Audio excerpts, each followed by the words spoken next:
Hey, I am Shiloh Creed. Welcome to the Author's Mind. We have an absolutely amazing guest with us today, Shanti Hershenson, a prolific YA author who is a teenager herself. Her fiction ranges from sci-fi mysteries to dystopian adventure. She's also known for telling powerful stories in poetic form. Her novel, Helipods in Heaven, has earned a 2024 honorable mention in the Book Awards readers' favorite ecosystem, which is a totally cool place to be. If you haven't been there as an author, you need to head over there and check out readers' favorite. Shanti, I am so excited to meet you today. Welcome to the Author's Mind.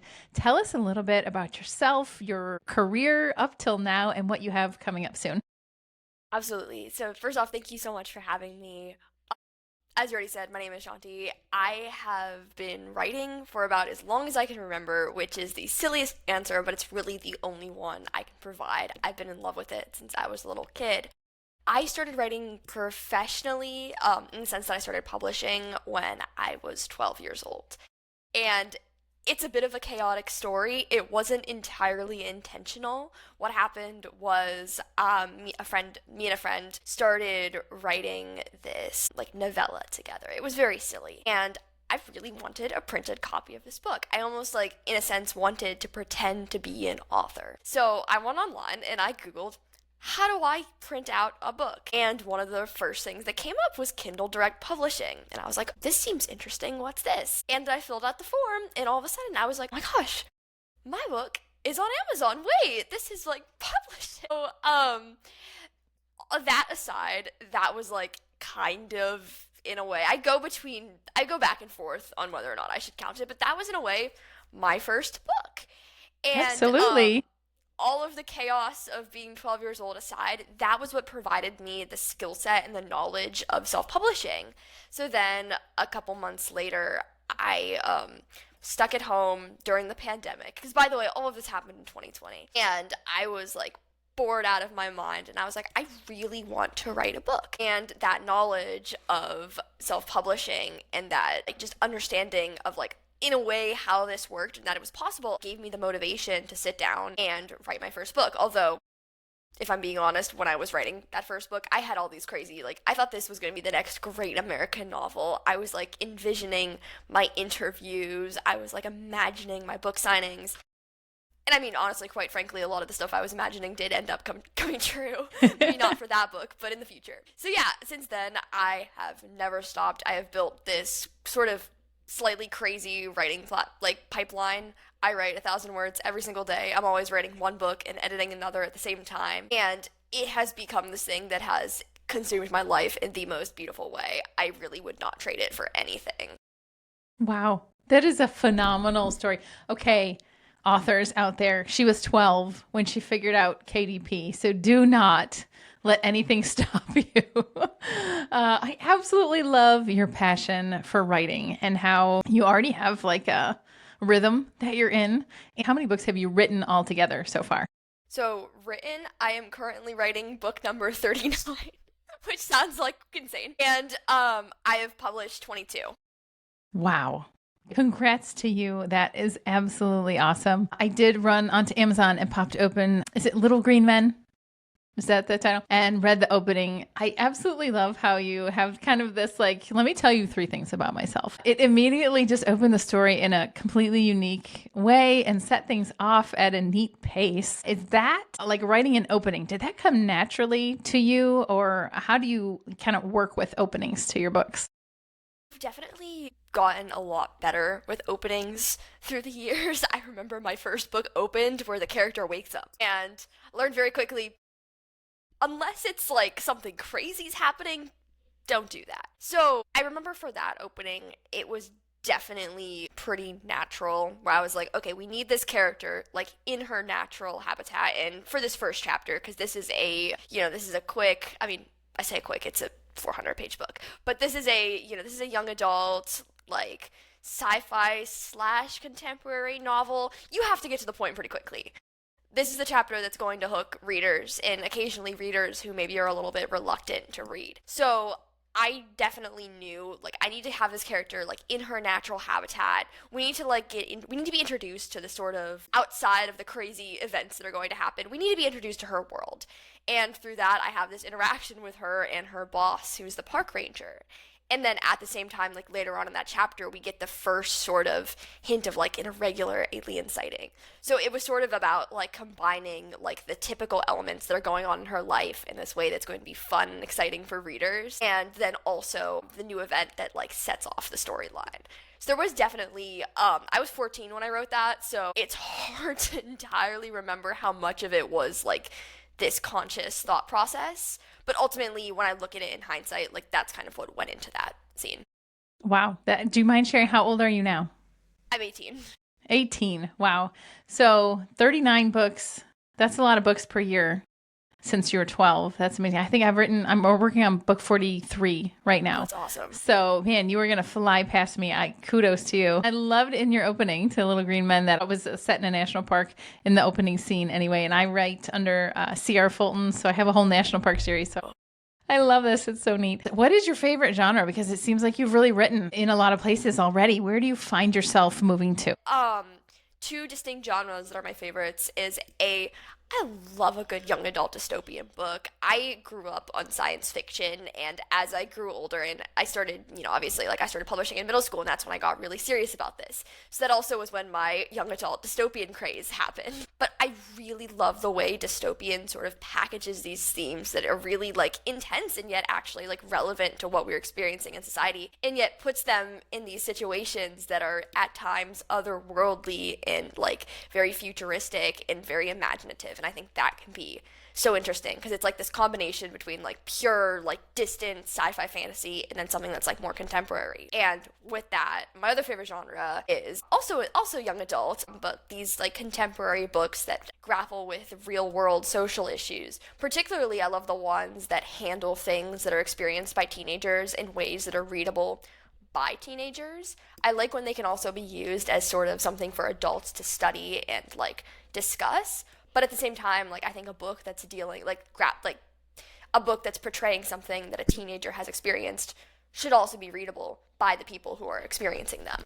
Absolutely. I went to camp last year, a teen camp, and I actually drove the van, but I got to hang out with the kids. Like it was a work camp, and we helped people do yard work and all. It was so cool to serve with all those teenagers. I absolutely love teenagers, but I was shocked how many of the girls in my cabin were like, I'm writing a book. I'm writing a book. I'm writing a book. So many young people are planning on being writers. What would your advice be? Since you've been through this process, you've experienced it, and obviously you're still loving it. What would you tell young writers who are listening today? Okay, I have different pieces of advice for different stages of the process. I know there are so many people who like they want to write a book. Maybe they have an idea. They imagine it to be, maybe they don't imagine it to be a particularly fun process, but they want the experience of like publishing. Yes. Either way, there are so many people that at least have some semblance of a want to do this. And to that, I think ultimately the only thing you can do to get past that like stage of wanting and the stage of actually doing is just to sit down and write. I say it's like terrible advice, but truly there's nothing scarier than the blank page. And once you can get past that, that's where like the magic truly happens. And to that, I say like, in your first draft, try not to worry about how beautiful the prose is. Try not to worry about whether or not your opening line is particularly like enticing. Instead, just get the story on the pages. It doesn't matter what anyone else is going to think about it, and quite frankly, your criticism does not matter yet. I mean, if you want to go back and edit, that's totally fine, but personally, let the first draft be and then focus all of your criticisms onto that second draft. And then to people who are later on in the process, maybe they have a chapter written, maybe they have a couple chapters, maybe they only have 100 words. Once you're past the point of like that beginning, then I wholeheartedly recommend that if you're able to try to commit to writing the same amount every single day. For me, that has allowed me to just build this like unbreakable habit where every day I know, hey, you're gonna write today. It doesn't matter if I'm sick. I had a concussion and I still wrote. I don't necessarily recommend that. That was a choice I made. But my point is whenever you're able, as long as, like you have a computer, then try to write every single day and try to write the same amount. I think it's, for me, I write 1,000 words every single day. You can write 100, but this is what allows you to just train your brain into knowing that this is something that you can do and that you should do. And then also it's a way to keep up that consistency, because that consistency is the way that you can actually finish this project in a foreseeable amount of time. Wow. You have been through the process multiple times, have 22 books out. For you, what do you think the hardest part of being an author is? Good question. That could be like the writing process, Yeah. covers, marketing, whatever. Okay, there are definitely a couple different ways I could answer that. I get really annoyed with like the dragging middle where I'm so done with a project. I just want to get to that ending, but I'm still like sort of in this space where like I need to like actually like work through this all these different plot things. That's pretty difficult. I wouldn't say that's necessarily the most difficult thing because that is a given in the process. Can be a challenge, and I don't know if this is just specifically because I'm a teenager to put myself out there, where I have been exposed to so many different people's opinions about me on the internet at a really early age, and I think that is definitely something that's very formative. And that's probably not something that's going to go away when I'm an adult. And ultimately, I mean, the feedback I've received and the responses to my work have been incredible. And at the same time, there are still some people in comment sections that are like, I'm going to buy your book just to burn it. That was the funniest comment I've ever received, actually.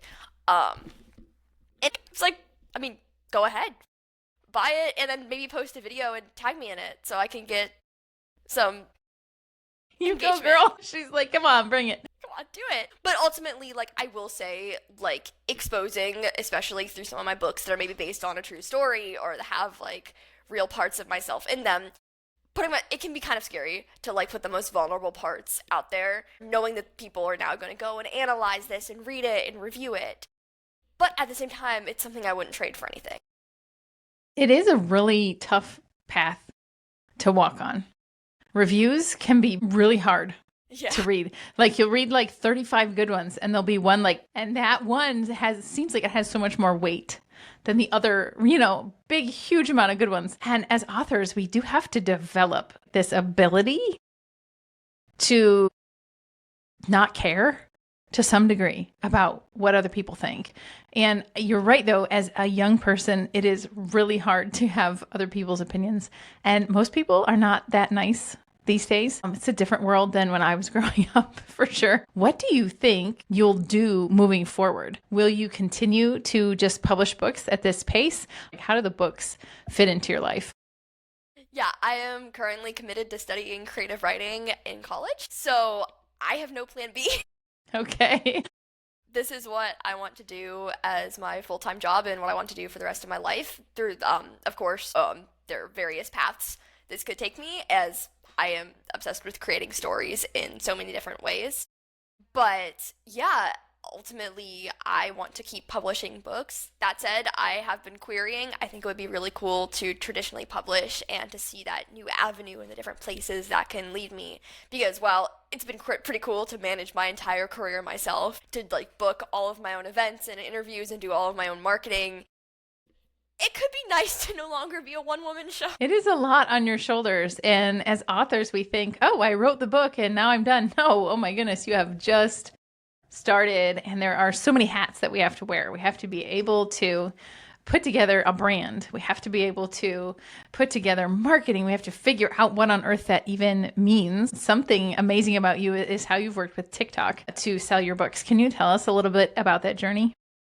Absolutely. So I created a TikTok account back in 2021, and this was where book talk was progressively becoming a thing. So it was like perfect timing where I was able to almost get popular out of, hey, I'm a teenager and I'm writing books, and also, oh my gosh, books are cool again. And TikTok has been for me such an incredible platform, and I say this all the time, where it allows me to connect with like directly with my audience, because I'm on other social media platforms, but there is no other app really that is like predominantly young adults. And through that, I can post and I can trust that my videos for the most part are getting sent directly to the people who are going to read my books and who maybe would be the most interested. And at the same time, it gives me this place to really be able to connect with my readers, whether it's through DMs, through comments, whether it's making a video encouraging people to like respond. And that has allowed me to not only just like find my audience, but actually get to meet them and get to know them and learn like what they like, and also hear like what they like about my books and maybe what they didn't like. And to me, that's been like so incredible. I've also met some of my like best friends through my TikTok account, which is like crazy to say, but is also proof that this is why this is so important and so amazing. Right. What's working for you right now? Like, are you posting videos every week, or, what are you doing with TikTok to tell people about your books? Yeah, so I used to post every single day. I will say now I'm posting every other day because I have so much going on in my life between school, Little between bit. books, and it can be hard to think of new exciting ideas every single day. But yeah, I really like posting videos that are a mix of writing advice, just videos maybe following trends, talking about my career and talking about maybe different things that are going on or different things that have happened. Even like I find being sentimental and like showing my progression has been really cool, and people have really enjoyed that. And then also talking about the latest books. I spend a lot of time posting about whichever book I've currently released, trying to find a way to make it like exciting for my audience, whether it's through these like silly like Pinterest aesthetic videos or like creating playlists. And then also occasionally I share updates on the books I'm currently working on. I did a lot more of that back then, like back when I started. It's just that it's been hard to like keep track of like, okay, I need to post about the book I'm currently publishing. I also want to post some advice. I also need to post a bit about my career. And hey, maybe you should update the readers on the book you're writing. So it can be hard, but really finding that balance has been really important. That is amazing. And I think that a lot of adult writers like myself, we look at TikTok and it's hard to think of what am I going to put on there. And it's fun to hear you be like, wait, I have to fit all of these wonderful ideas that I have into posting just every other day. Really neat experience to kind of see how different people look at things. Now, so most of these books you've written when you were a teenager, probably the dialogue came really easy to you. Do you use a lot of the Gen Z slang, or do you try to keep your books a little bit at a different tone? What do you do with that? I definitely try to keep my books a little bit timeless because while my books are primarily marketed towards and enjoyed by teenagers, I have a large reader base of adults. I find actually a lot of the people that go and like review my books and come up to me at events and buy more and more of my books are actually in a much older audience. So through that, I try to keep my books accessible for everyone, where if I'm having like this large concentration of like Gen Z slang and terms, then it'll kind of turn the older part of my audience away from the work. And I find it's really funny because a lot of the time like Gen Z, like we say these things and then we go and reread them in books and we're like, that's weird. I don't like that. So I try not to, or at least I try to be careful with it. One of my most recent books has a lot of like Gen Z concepts where the characters are very active on Instagram, where I'm talking about like being left undelivered and being followed back. And it was really tricky trying to find a balance. So this book is actually like just not like completely foreign to the other half of my readers. That is something I think every author struggles with, not obviously in the specific that you're talking about, but I think all of us have to think, who is going to be reading this? Am I connecting with them? Are they going to get, the message that I am putting out here? I have had fun with my middle grade books because I have had so many parents come in and say, like, I pre-read this to make sure it was okay for my kid. I loved it. Like, I could not get enough of this. So fun. And then I have a YA series under Quinn Knightley. I have a lot of pen names. And that's like a medieval action adventure. It was my first book. I wrote it when I was 20. It was an amazing adventure writing that first book. Looking back, what would you do differently? I know you were 12, so maybe not that first novella, but what would you change about your earliest books now that you've been doing this for a while? I'm thinking like very specifically about Lock because that was my first book. It was also actually my first three books because fun story about that first novel I ever wrote is my first draft, 230,000 words actually, and I split it into three books. But with that, Lock's a very interesting book, and I really one of these days want to go back and reread it. Not necessarily my published version, but like that initial 130,000 word version, because it has a ton of characters.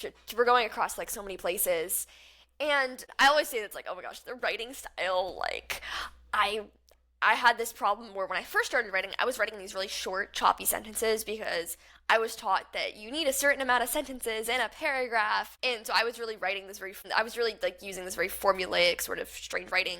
But then I switched and I was like, no, I'm going to make my writing really pretty and nice. And I have these like 50-word sentences. But outside of the writing quality and outside of just experimenting with like my craft, I would maybe try to focus more on a couple of characters rather going into this like ensemble cast.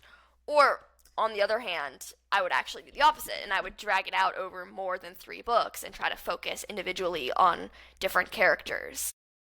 At the same time, with Biomlock, I was not that great with writing like relationships because I was 12 years old. You hadn't had as much experience.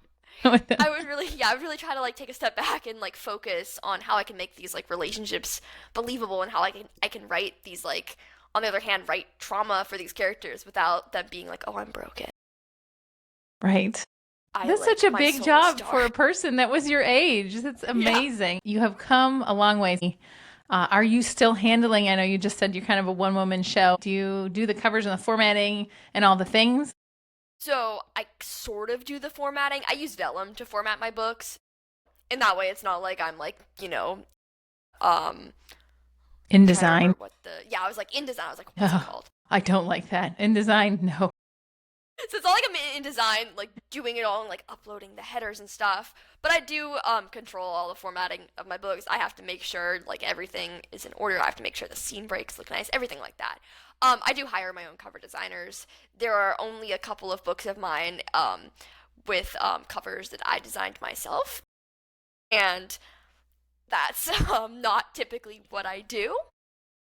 But at the same time, yeah, it's like I have to control, like communicating with other people, with like finding the designers, with like portraying my ideas and also like letting them have their creative freedom. So it's definitely like a bit of a chaotic but fun balance. And thankfully I do work with an editor. So I'm not like editing 100% of the books myself. That would be catastrophic. We need editors as writers. I have so many people reach out and they're like, well, do I even need an editor? I'm really good at grammar. It's like, oh no, yeah. Get an editor. You need an editor. Absolutely. I think we all start out with this false belief that I can do this. If I can write a book, I can edit it. Like, no, you can do some, you should definitely go through it 10, 15, 20 times.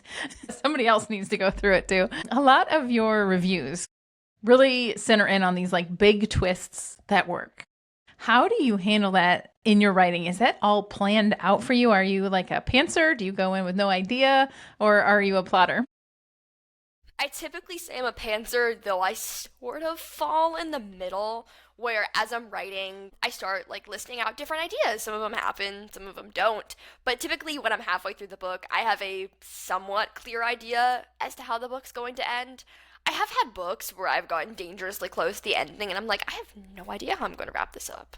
I don't know what I'm supposed to do. That's always a wonderfully fun experience. Yes, a little unnerving. But yeah, in terms of twists, it really depends on the book because there are some, for example, with Little Green Man, there's a big twist at the end of that book. I mean, it's also like the kind of twist that's like very obvious and it's like purposefully obvious and it's almost like sort of hiding another twist. Half of that was intentional.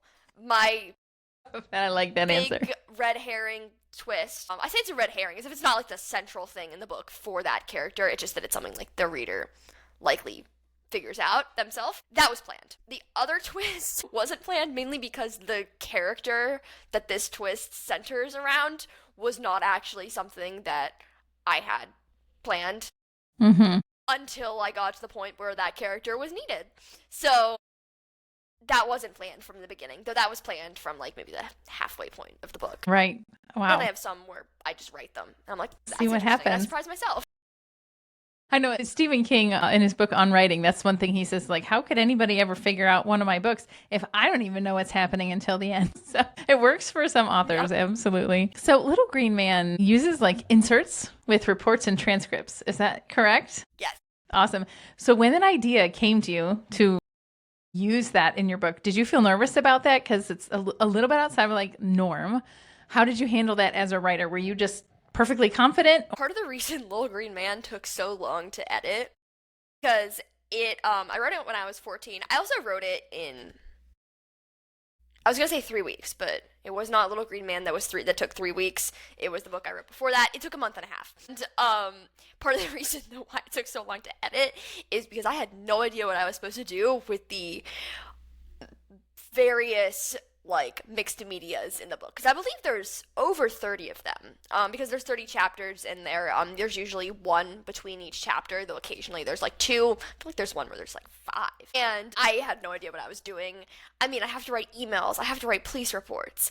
Some of the stuff is probably a little bit ridiculous to read, because you probably can tell that I'm like, she doesn't know how like the law works. She doesn't know how a court hearing works, but that's part of the fun with it. That's part of the fun. It is. It's your age group too, because the people that you're writing for really don't know how that works either. So to some degree, that's totally cool. I know I've said this on the podcast before, that I heard some really good advice that said, take one risk per book. Do you find yourself, as you become more mature as a writer, taking more risks, or kind of falling into a rhythm of like, I kind of know what I'm doing and I'm going to stay in this rhythm? I'm definitely a bit of a risk taker with my writing. I've really started, at least in the last 2 years, really pushing the boundaries with some of like my subject matter. Whether it's, I wrote a novel told in poetry about sharks, and I was like, okay, that's a little bit of risk because I don't know anyone that would want to read that, and it's actually probably my most loved book, and it's a sweet book. Wow. It's fun. On the other hand, my book number 22 is an 800-page contemporary young adult novel, which that was terrifying, because who wants to read that? I mean, it's like double the length of a contemporary young adult book, and even 400 pages for a contemporary young adult book can be pushing it a little bit. And it's also a book that's so far, I mean, it just released in December, but it's one that readers have really enjoyed. And wait, what is the name of that one? This is Good Kids, Bad Choices. This book has been the bane of my existence for the last 2 years. It has been, I swear, if I have to read another sentence from that book, I'm going to go insane. I have edited it so many times. The original draft was longer, but ultimately it was really difficult to cut down a significant portion of the book and the way that all of the events build, because it's like this house of cards. Like, you need all of it. Mm-hmm. And yeah, but I was terrified because this is very much pushing the boundary of what a young adult book is. I mean, this is the length of like a high fantasy novel. So that's like probably the biggest risk in any book I've ever taken. Yeah. And I think it's fun as a self-published author to be able to take those risks. Yeah. And the more books that you have, the more you realize, like, this is not my only child per se, right? Like, I can do something different with this one and see how it goes. So to those authors out there who are fiercely protecting their first novel, release your grip a little bit. Calm down. You have more books in you, and they will probably be better books than the first one that you wrote. How did reading affect your writing? Obviously, you've loved this since you were born. Do you think there are specific authors that have influenced you, or are writing and reading kind of in their own separate veins for you? It's interesting because yes and no, in terms of like, typically, I know there's a thing where it's like, read what you write. I do and I don't.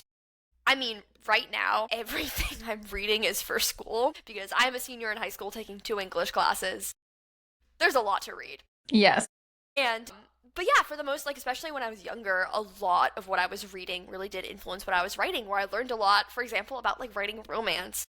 Not through experiencing it at 13, but through reading these books that were in some ways similar to my own, where I read a lot of like YA dystopian books. I read a lot of the love triangles.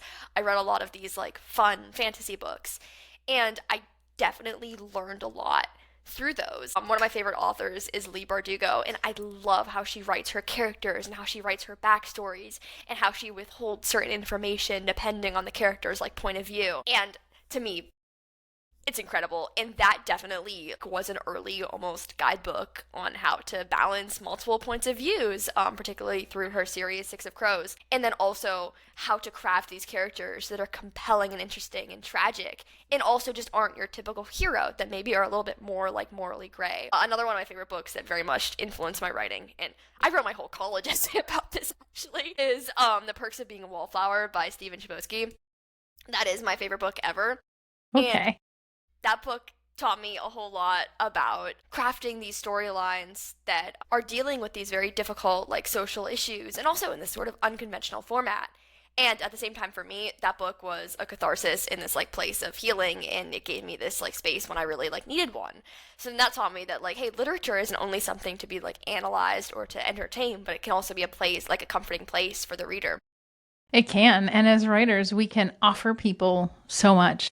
We can offer them an escape. Number one, I think every fiction book, like the number one reason you go to a fiction book is to escape your own world. But we can also offer them hope. We can offer them just a fresh perspective. So how much of that type of storytelling where you're really driving the reader into a feeling, right? We all have at the end of our book, like, I want my readers to feel X, Y, and Z. Even if you haven't like thought of it that way, you as an author are driving readers toward a feeling at the end of your book. What would you say is like, out of all these amazing books you've written, what's the biggest feeling that readers have at the end of your books?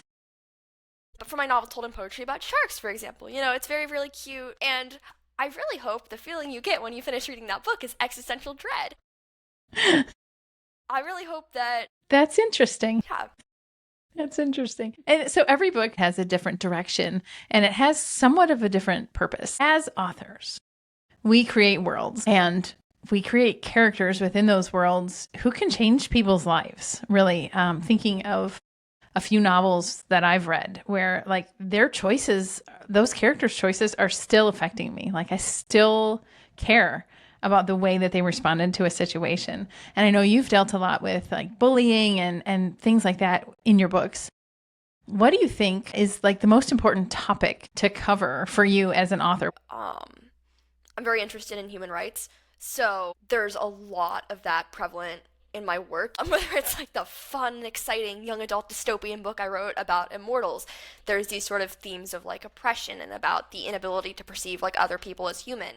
And in a way that also extends to like bullying, whether we're on a smaller level within like commentary about the school system. I talk about the ways in which maybe administrators handle these situations and the way they treat their students. And or on a completely different level with Little Green Man, where I'm talking about this girl who's sort of an outcast and how she's very obsessed with aliens, and in a way almost aliens become this allegory for feeling completely separated from society and being viewed as other, even though there's really not much about her that's like drastically different from her peers. It's just like the way they perceive her. So yeah, ultimately this sort of theme of empathy. Do you think that being involved in a world of AI and social media, do you think your life would have been really different if you didn't have those things?